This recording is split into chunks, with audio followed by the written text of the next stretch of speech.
Pucuk Kosambi Batu Ampar menjadi sebuah kisah yang sangat familiar bagi masyarakat Madura maupun dari luar Madura. Pucuk Batu Ampar diyakini salah satu wali Allah dan tempat pesariannya berada di Batu Ampar, Kecamatan Propo, Mekasan, Madura. Meski Pucuk Batu Ampar sudah wafat, sampai saat ini banyak masyarakat berdatangan untuk menziarahinya ke pesarian hanya sekadar ngalap barokah. Kisah Pucuk Kosambi Batu Ampar dikutip dari akun YouTube Lentera Hidup. Asal Pucuk Batu Ampar Pamekasan berawal dari sebuah kisah seorang ulama di Bangkalan, Madura yang bernama Sayyid Husain. Konon pengikut dan santri Sayyid Husain sangat banyak karena kealiman dan karamah yang dimiliki Sayyid Husain. Namun meski begitu, Sayyid Husain tidak terlepas dari fitnah orang yang membencinya.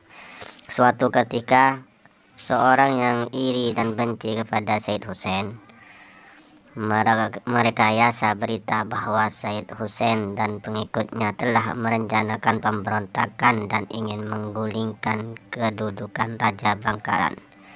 Mendapatkan kabar tersebut membuat Raja Bangkalan gelisah dan merasa khawatir, sehingga pada akhirnya Raja Bangkalan memerintah Panglima perang untuk menyerang Sayyid Husain.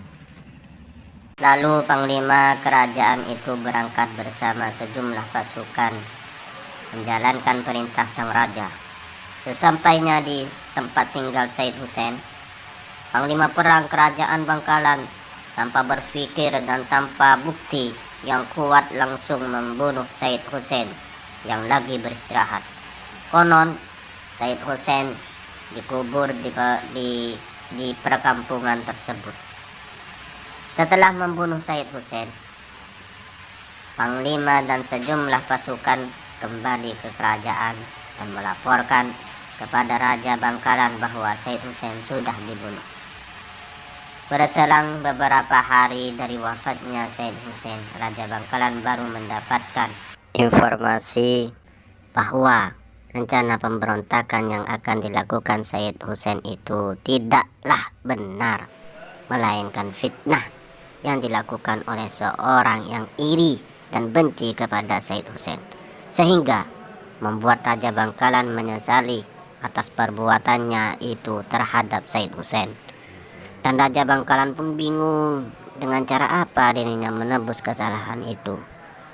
Atas penyesalan itu, Raja Bangkalan berinisiatif untuk memberi gelar kepada Sayyid Husain dengan sebutan Pucuk Batu Sangkah. Selanjutnya, wafatnya Sayyid Husain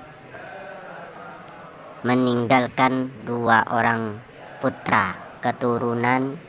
Pertama bernama Abdul Manan dan kedua bernama Abdurrahim.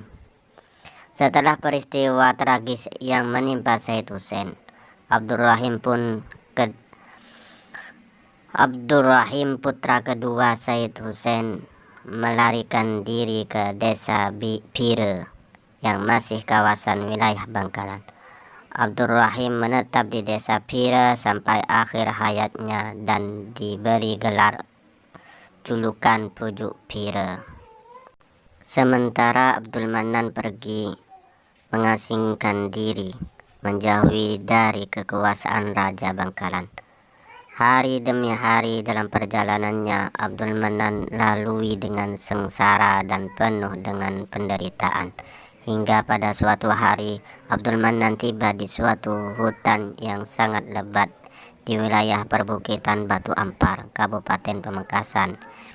Di hutan inilah beliau bertapa mendekatkan diri pada Allah Subhanahu wa Ta'ala. Pertapaan yang dilakukan oleh Abdul Manan di bawah sebuah pohon kosambi selama 40 tahun lamanya, sebelum ditemukan oleh seorang perempuan yang sedang mencari kayu di hutan.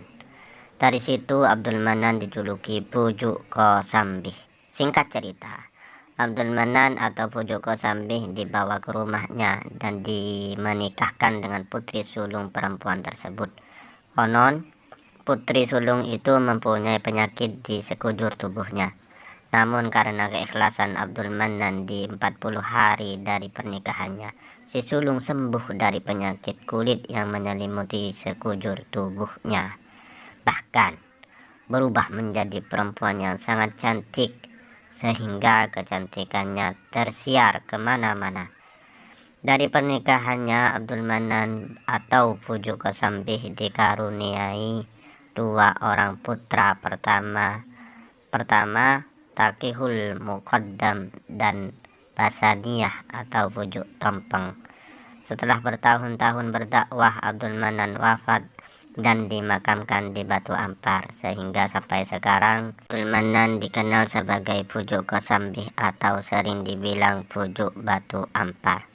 Sekian kisah ini, semoga bermanfaat dan menambah wawasan kita bersama. Amin.